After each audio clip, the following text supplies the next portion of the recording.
반갑습니다. 잘 오셨습니다.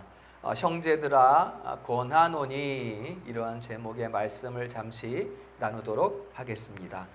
이제 로마 교회로 보내는 이제 사도 바울의 편지가 이제 16장으로 마무리가 되고 있습니다.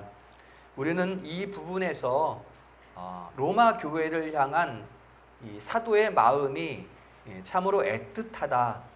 그 애틋한 사랑의 마음을 본문 가운데에서 발견할 수 있습니다.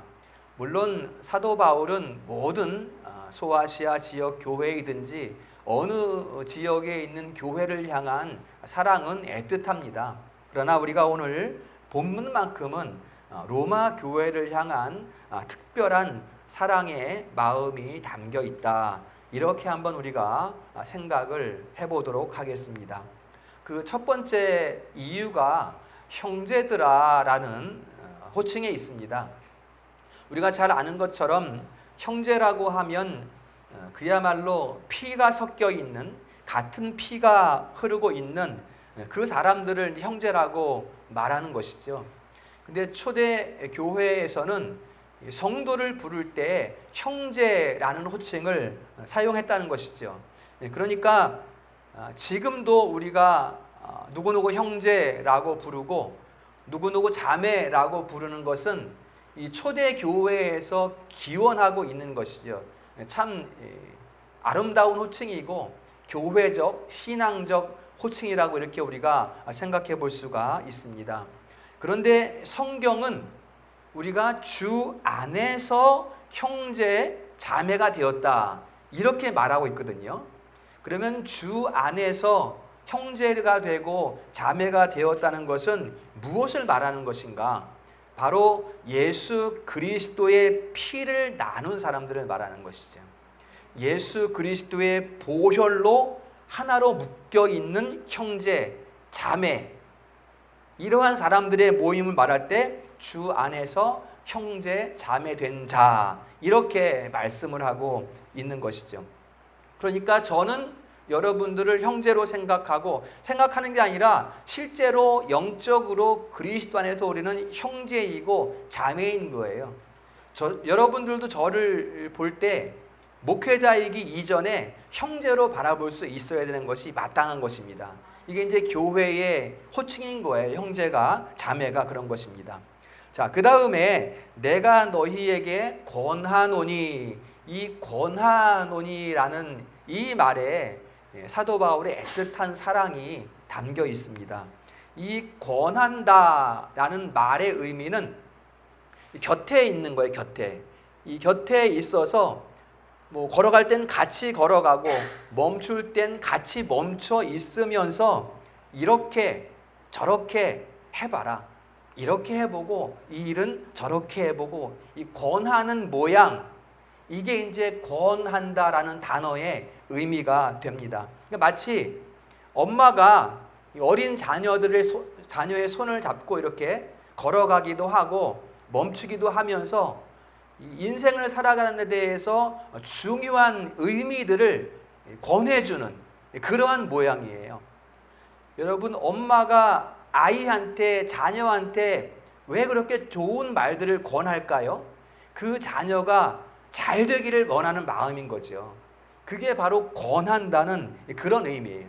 로마 교회를 향해서, 로마 교회 성도들 향해서 그러한 마음을 가지고 사도 바울이 지금 권한다, 너희에게 권하노니 이렇게 지금 이야기를 하고 있는 것입니다. 그렇기 때문에 지금 형제들아, 또 권하노니, 이 두 가지 단어는 그야말로 사도 바울의 애틋한 로마 교회를 향한 사랑의 마음이 담겨 있다. 이렇게 우리가 말씀할 수 있습니다. 자, 그러면 사도 바울이 로마 교회의 로마 성도들에게 그렇게 애틋함으로 권하는 것은 어떤 것일까? 이제 그 핵심이 오늘 17절 말씀에 있습니다. 10절 다 같이 읽어봅니다. 시작. 형제들아, 내가 너희를 권하노니 너희가 배운 교훈을 거슬러 분쟁을 일으키거나 거치게 하는 자들을 살피고 그에게서 떠나라. 아멘. 그러니까 너희들이 배워서 이제 교훈을 가지고 있는 것이죠. 가르쳐졌기 때문에 내가 알고 있는 거예요. 자세히 알고 있는 그 교훈을 거슬러서 분쟁을 일으키게 하는 자들이 있다는 것이죠. 그 교훈을 거치게 하는 자들이 있다는 것이죠. 그들에게서 떠나라 이렇게 교훈을 하고 있어요. 이들이 누구일까요, 여러분? 바로 다른 교훈을 전하는 자들이에요. 다른 교훈을 가르치는 자들. 갈라디아서 1장에서도 이 다른 교훈을 가르치는 자들에 대해서 엄하게 경계하는 것을 우리가 볼 수가 있습니다. 다른 교훈을 전하는 자들. 여러분, 우리가 교회에서 성경 말씀을 배우고 또 성경 말씀을 선포되는 말씀을 듣고 이렇게 하는데 그 외에 다른 교훈이 있을까요? 다른 교훈이 있을까요? 이렇게 해서 지금 우리는 하나님의 말씀을 배우고 들어서 하나님의 뜻을 따라 그리스도의 의에 복종하는 그러한 삶을 통하여 천성에 이르는 그러한 걸음을 걸어가고 있는데 또 다른 길을 통해서 그러한 복락의 천성에 이르는 길로 나아가는 그러한 교훈이 있을까라는 것이죠. 다른 교훈, 이러한 다른 교훈이 있을까? 여러분, 주님은 한 분이시고 성령도 한 분이시고 그렇기 때문에 주의 은혜의 말씀을 가르치는 교훈도 하나입니다. 다른 교훈이 있을 수가 없는 거예요. 이 교훈에 대해서 디모데후서 4장에서는 바른 교훈 이렇게 말하는 것이죠. 왜 바른 교훈이라고 하냐면 바르지 않은 교훈들이 세상에 있다 보니까 바른 교훈이라고 말하는 것이고요. 그 다음에 디모데전서 4장에서도 좋은 교훈 이렇게 말하는 거예요. 왜냐하면 좋지 못한 교훈들이 성도들을 미혹하고 있다 보니까 좋은 교훈, 바른 교훈으로 한 가지 그 온전한 교훈에 대해서 디모데 전후서에서 말씀하고 있는 것을 볼 수가 있습니다. 그러니까 다른 교훈은 없다 이렇게 디모데전서 1장에서 출발을 하고 있어요. 디모데 전후서를 이제 디모데에게 사도 바울이 쓰면서 다른 교훈은 없다 이렇게 말씀하는 것을 볼 수가 있습니다. 여러분, 디모데 전후서는 사도 바울이 로마 감옥에서 쓴 편지예요. 에베소에서 목회하고 있는 아들과 같은 젊은 목사 디모데에게 권하는 그러한 글이 디모데 전후서이거든요. 그렇지만 디모데에게 보내고 있는 서신이지만 이 디모데 전후서는 꼭 디모데에게만이 아니라 당시 에베소 교회 성도들을 향하고 있어요. 특별히 어떤 성도들인가 하면 바른 교훈을 따르지 않고 있는 성도들. 그래서 다른 교훈에 미혹되어서 다른 교훈으로 교회를 어지럽히고 있는 그 사람들을 향한 말씀이 바로 디모데 전후서라는 것입니다. 그 중에 중요한 내용이 무엇인가 하면 디모데후서 3장 14절에 보면 잘 들어보세요. 네가 누구에게서 배운 것을 잘 알고 네가 배우고 확신한 일에 거하라. 이렇게 말을 하고 있어요. 여러분, 그냥 글을 읽으니까 뭐 그렇게 말했나 보다 이렇게 생각할 수 있겠지만 지금 사도 바울은 인생의 마지막 그 시간을 지나고 있어요. 조금 이제 뭐 디모데 전서를 쓸 때는 불과 1, 2년 후에, 디모데 후서를 쓸 때는 이제 곧 순교할 상황이에요. 지금 목배임을 당해서 죽을 상황인데 그러한 인생의 끝에 있는 사도의 입에서 말씀하는 내용이 뭔가 하면 네가 배운 것이 누구에게서 배운 것인지 잘 기억하고 네가 배울 때에 네 마음에 확신한 그 일에 분명히 네가 거해야 된다.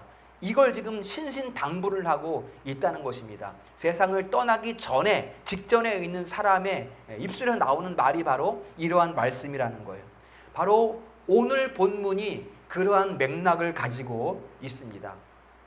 우리가 배운 것들, 우리가 가르침을 받은 것들, 또 들은 것들, 선포되는 말씀을 들은 그 교훈이 얼마나 우리에게, 우리 인생에 중요한 것인가를 말씀하고 있는 것입니다.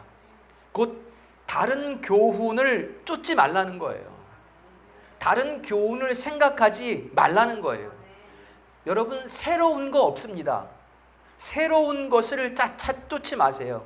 자꾸만 새로운 걸 저쪽에 있다, 이쪽에 있다고 해도 그거 따라가지 말란 말이에요.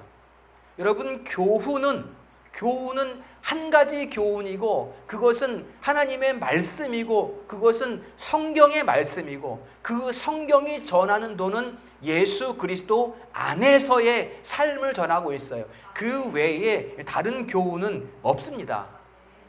사람들이 말하고 있는, 지금 세상에서 또 수많은 교회들이, 다는 아니지만 그렇죠? 어떤 교회들이 말하고 있는 새로운 것, 우리 교회는 새로운 것이 있어, 새로운 무엇이 있어 라고 말하는 것들은 사람이 야심을 가지고 고안해낸 것들이에요. 여러분, 어떤 야심이 있을까요? 아니야, 나는 교회를 성도들을 잘 교육시키기 위해서, 말씀을 잘 전하기 위해서 새로운 것을 만들어낸 것뿐이야 라고 말을 한다고 해도, 그 새롭게 본래에 항상 계시는 바른 교훈의 말씀, 성경 말씀 외에 다른 것을 고안해내는 이유는 무엇이냐 말이에요. 그것은 오늘 말씀에도 있습니다. 자기 배를 부리려는 자들이라고 말해요. 자기 배를 어떻게 부릴까요? 내 배를 어떻게 부릴 수가 있을까요?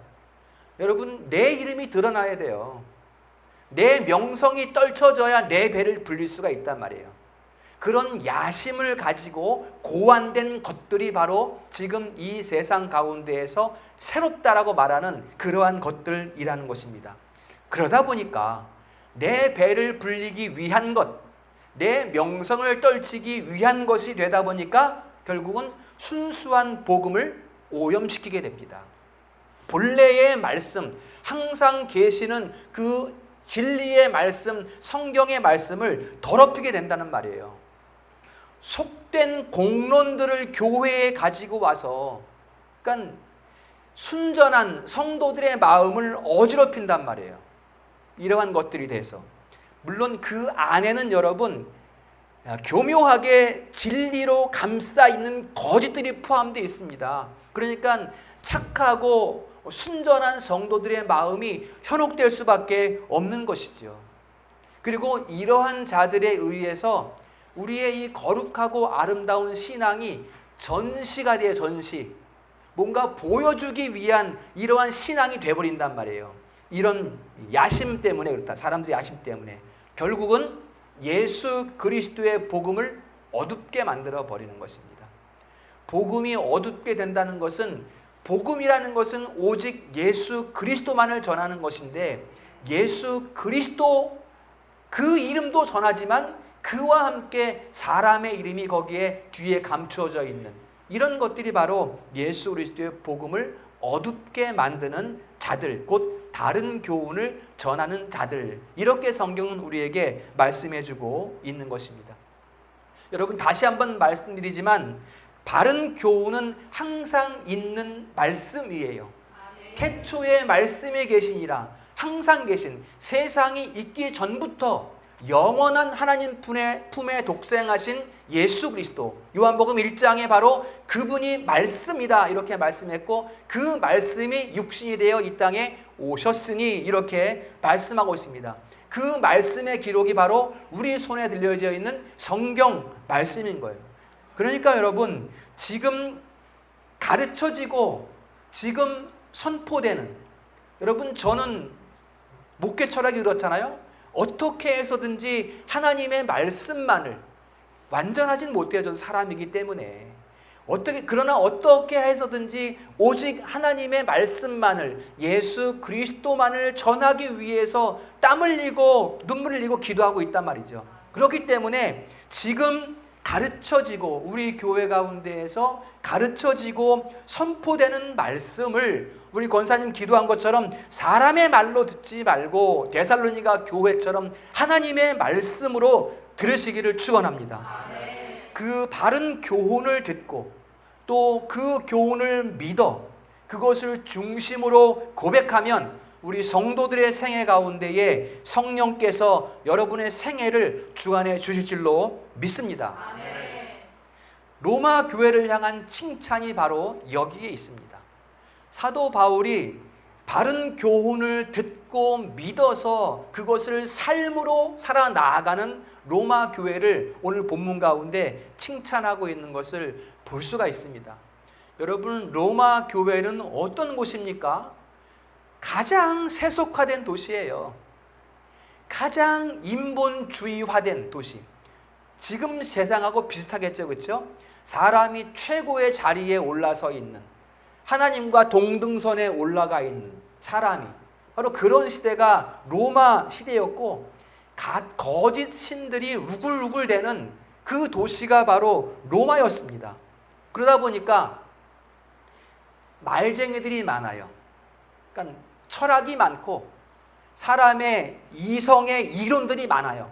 그러니까 말하기를 좋아하는, 좋은 말로 하면 웅변가들이 많았어. 웅변가들. 그래서 이제 어느 가정에 자녀가 출생하면 우리 아들은 웅변가로 만들어야 되겠다. 결국은 뭐예요? 말쟁이로 만들고 싶어 하는 거야. 부모들이 보면 말 잘하는 사람으로. 그래서 광장에서 웅변가가 막 말을 하면 사람들이 모여든단 말이에요. 그게 철학이야. 그게 철학이고 사람의 이론들이고, 이게 난무한 시대가 바로 로마 도시 그 시대였단 말이지요. 그런데 그곳 가운데에 로마 교회가 있는 거예요. 오늘 말씀에 보면 이제 순진한 사람들의 마음을 미혹하는 교활한 말과 아첨하는 말들이 난무한 그 도시 한가운데에 로마 교회가 세워져 있는 거예요. 사람들을 미혹하는 영이, 불법을 행하는 그러한 영이 가득한 그 로마 도시 한가운데 바로 로마 교회가 있다라는 것입니다. 여러분, 불법이라는 것은 그리스도의 자리에 사람이 세워지는 것을 불법이라고 간단하게 말할 수 있어요. 또 미혹이라는 것은 현세에 몰두하게 만드는 것을 미혹이라고 말해요.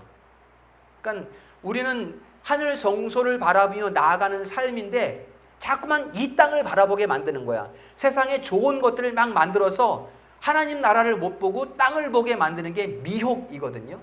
그러니까 불법과 미혹의 영들이 난무한 그 로마 시대 가운데에 그 로마 도시에 바로 로마 교회가 있었다는 것입니다. 불법과 미혹이 난무한 그 시대.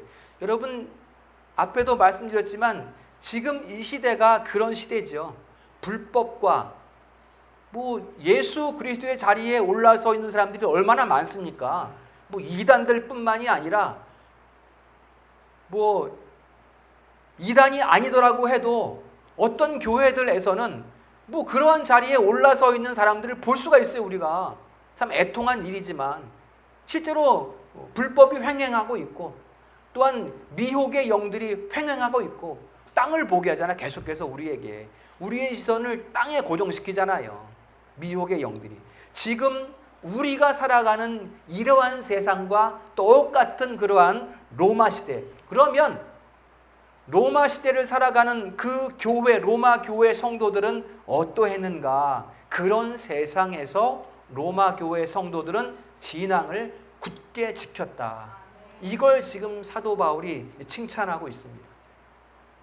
로마 교회 성도들의 신앙이, 그 굳은 신앙이 어떤 모습이었을까? 19절입니다. 19절 말씀 다 같이 읽어봅니다. 시작. 순종함이 모든 사람에게 들리는지라. 그러므로 내가 너희로 말미암아 기뻐하노니 너희가 선한데 지혜롭고 악한데 미련하기를 원하노라. 아멘. 너희의 순종함이 모든 사람을 통해서 지금 사도 바울에게 들리고 있는 거예요. 지금 사도 바울은 고린도에서 로마 교회로 편지를 쓰고 있거든요.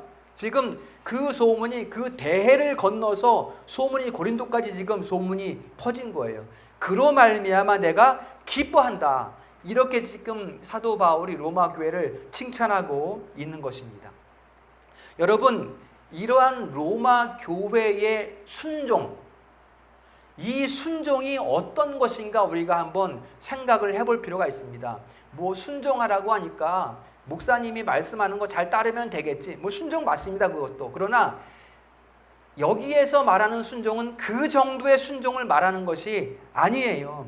이 순종이란 단어는 로마서, 나중에 꼭 찾아보세요. 로마서 1장 5절에 보면 이런 말씀합니다. 믿어 순종케 하나니, 이런 단어가 나와요. 믿어 순종케 하나니. 이것을 직역하면 이제 우리나라 이제 번역으로는 믿어 순종케 하나니 이렇게 번역되어 있지만 이것을 직역하면 믿음의 순종 이렇게 돼요. 믿음의 순종. 다시 말하면 이 순종은 믿음이 없으면 안 되는 순종이라는 거예요. 믿음을 가지고 있는 사람이 순종할 수 있고 믿음이 없으면 순종할 수 없다는 것을 말하고 있는 거예요. 이 단어가 그것을 말하고 있다는 것이죠. 그러면 자, 한 걸음 더 나아가서 이 믿음에 순종할 때 이 믿음은 어떤 믿음인가? 이 믿음은 어떤 믿음이에요? 여러분 에베소서 한번 펼쳐봅니다. 에베소서. 이 믿음이 어떤 믿음인가? 에베소서 2장 보세요.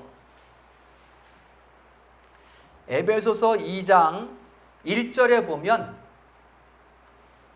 그는 허물과 죄로 죽었던 너희를 살리셨도다 그랬고요. 여기에서 그라는 것은 1장에서 쭉 설명한 거예요. 그게 누군지, 그분이 누군지를 쭉 설명하고 그는 할 때 그는 바로 예수 그리스도를 말하는 것이고요.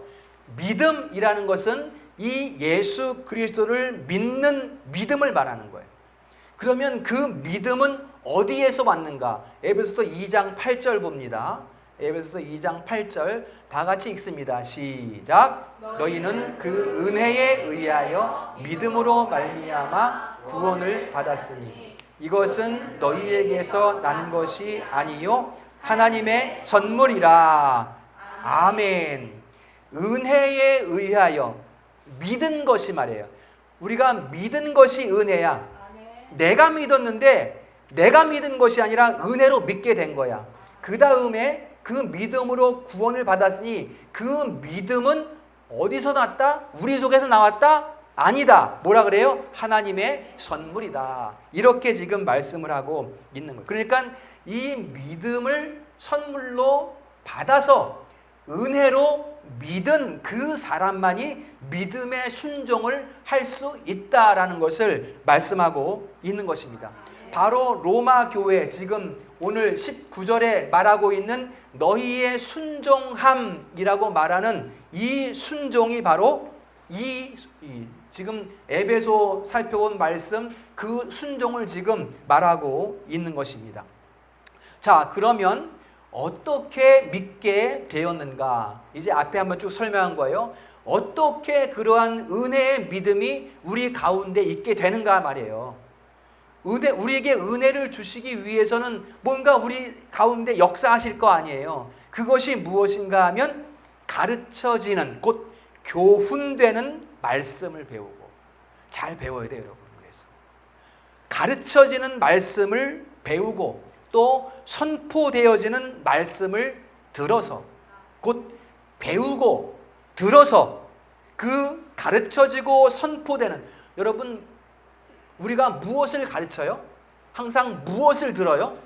예수 그리스도의 도입니다. 도.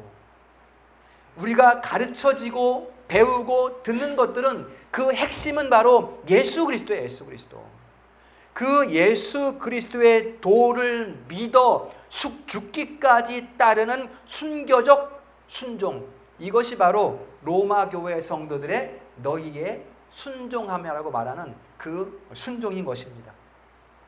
여러분, 그야말로 로마 교회 성도들은 순교적 순종의 삶을 살았어요. 실제로 지금은 우리가 영적으로 순교의 삶을 살아가고 있습니다. 정말 순교적 정신이 아니면, 신앙이 아니면 과히 살아갈 수 없는 정말 그런 시대에 우리 청년들만 봐도 직장 생활을 하면서 얼마나 이 신자라는 그 신분 때문에 양보해야 되고 손해 봐야 되고, 오히려 아주 좋은 직장보다 좀 안 좋은 직장을 가야만 하는, 이게 우리 청년들의 현실이란 말이에요. 이게 바로 지금 순교적 신앙이야, 여러분. 순교적 신앙. 로마 시대에는 어떤 순교적 신앙이었는가? 실제로 원형 경기장에 들어 밀려서 사자의 밥이 돼요. 그런 순교적 신앙이에요. 로마 길거리에 매달려서 불태워져요. 이러한 순교적 신앙이에요. 단두대에서 목이 잘리는 순교적 신앙, 물에 빠뜨려져서 죽임당하는 순교적 신앙. 그러나 로마 교회 성도들은 그러한 실정 가운데에서도 믿음을 버리지 않는 순종의 삶을 살아갔다. 이게 지금 사도 바울이 로마 교회를 칭찬하는 그러한 순종의 모습입니다. 우리가 주목할 것은 로마 교회가 어떻게 그러한 순종에 이르게 되었는가? 가르쳐지는 것을 배우고 선포되는 것을 들어서 그 바른 교훈을 따라 예수 그리스도의 도에 생명을 거는 그 믿음의 순종이란 말이죠. 잘 듣고 잘 배워야 된다는 거예요, 여러분. 잘 듣고 하나님의 말씀을, 바른 교훈을 따라야 된다는 거예요. 다른 교훈을 따르지 말고, 다른 교훈을 찾지 말고 항상 있는 그 말씀, 예수 그리스도의 도를 전파하는 그 말씀, 그 교훈 가운데 거할 때 그러한 순교적 신앙의 삶을 살아갈 수 있다는 것을 우리에게 성경은 말씀해주고 있습니다.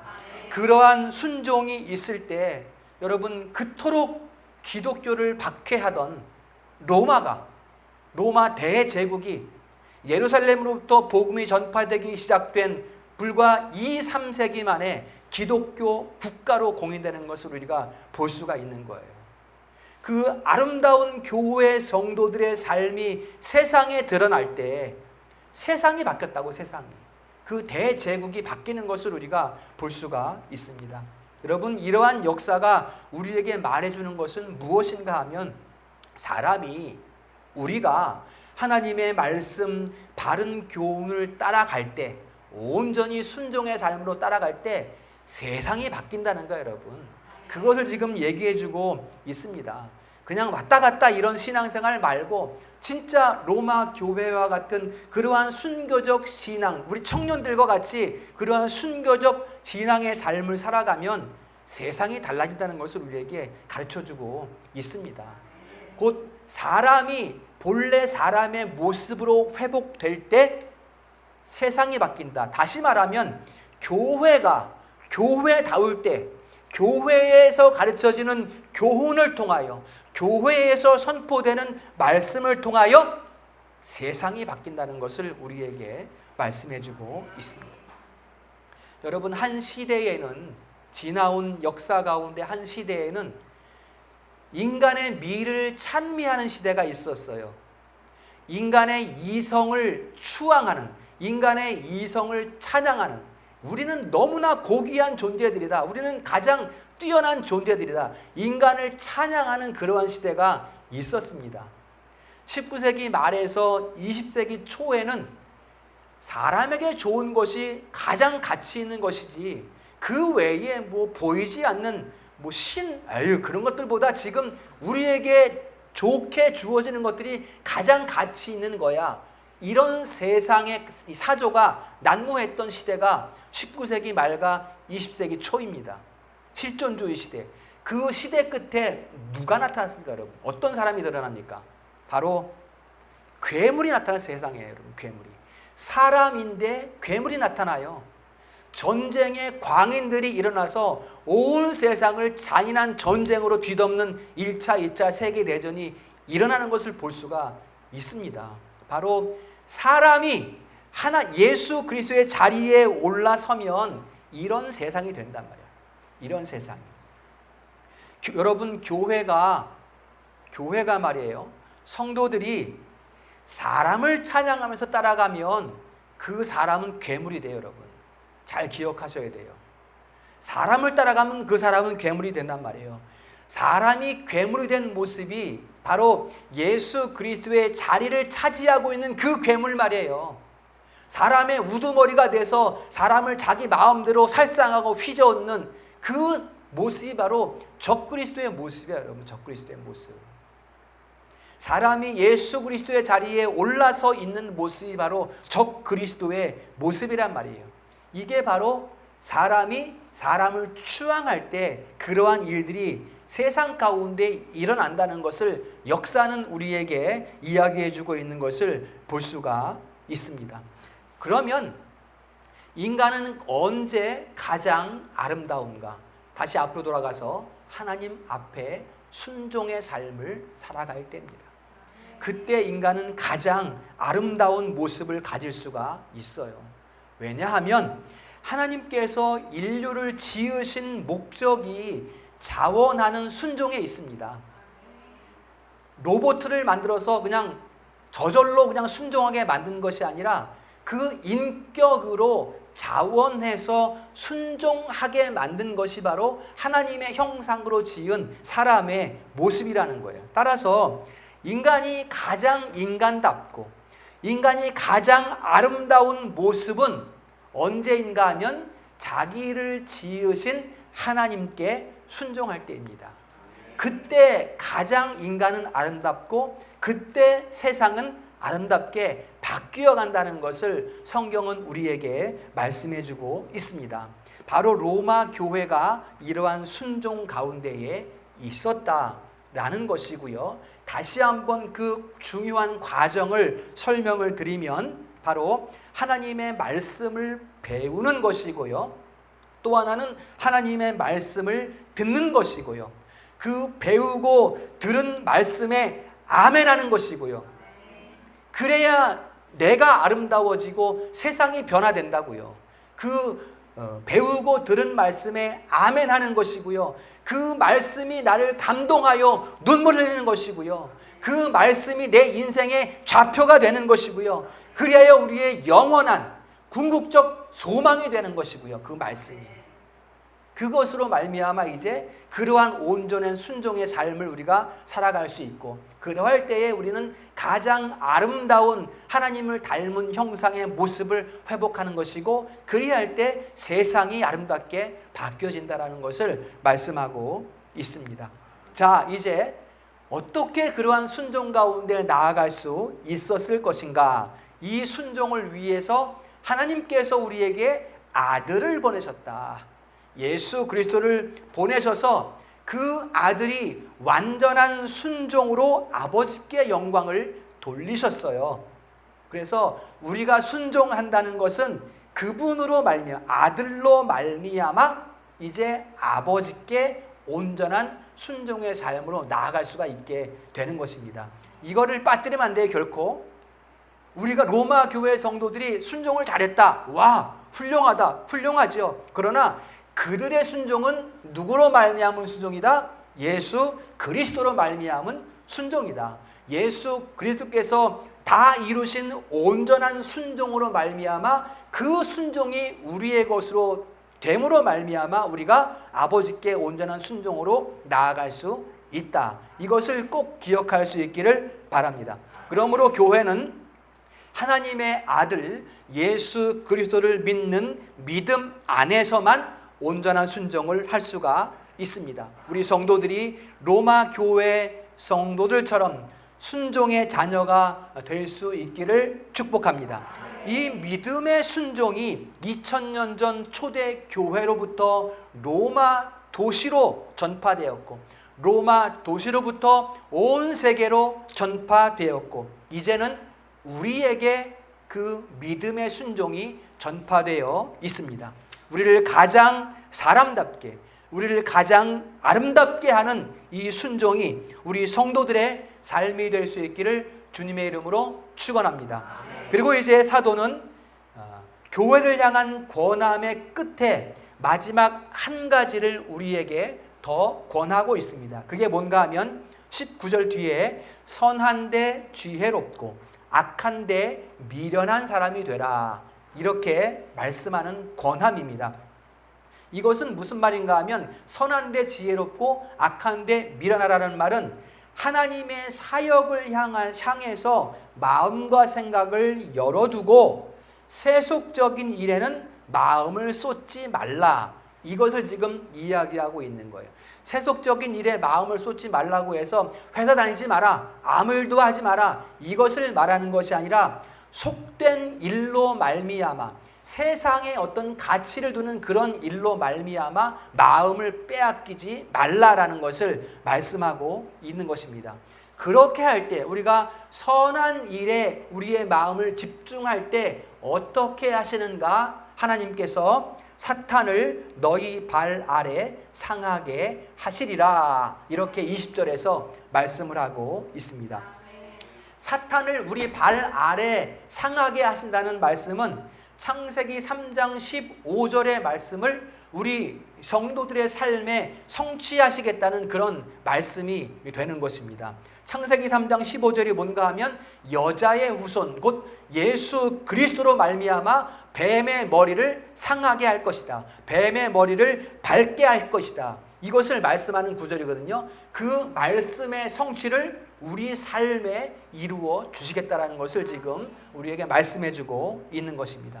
그래서 우리가 잘 기억할 것은 우리가 싸우지만 우리가 싸우는 것이 아니라는 거예요. 우리를 위해 싸우시는 분이 있다.